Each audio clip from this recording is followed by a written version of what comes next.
Hello, how is everyone doing today? Thank you for joining me today in this video. I am Tutor Nathan, and as always, your virtual personal English tutor.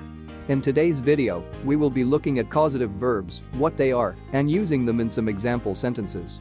A link to my webpage with some free downloadable content will be in the description.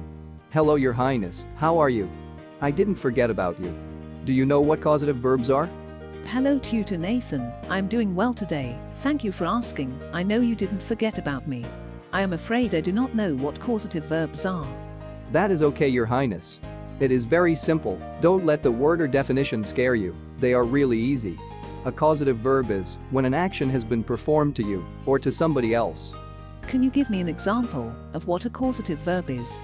I am glad you asked.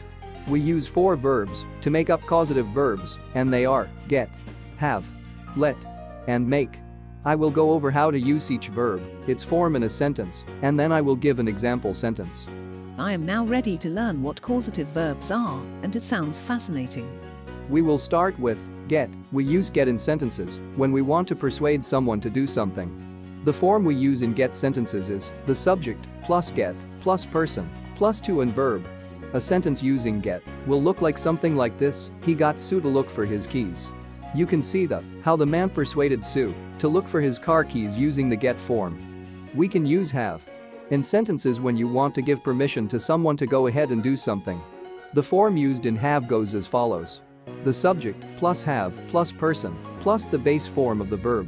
A sentence using have will go something like this: John had Jim play computer games with him.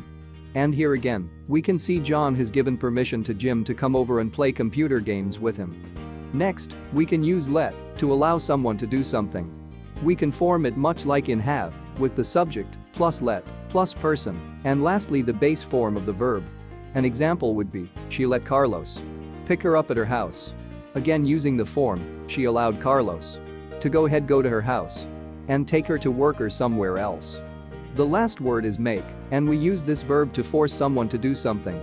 We can also form it much like we do with have and let, by using the subject plus make, then person, and finally the base form of the verb. Such as in this sentence, the teacher made Heather write her answers on the whiteboard. Here we can see that the teacher is forcing Heather to write her answers on the whiteboard, whether Heather wants to or not. Did you learn something today, Your Highness? Why yes, I did. All this is interesting and fascinating stuff. I am sure you taught our students something new. I can only hope so, and that is the end of our lesson. Would you like to say goodbye, Your Highness?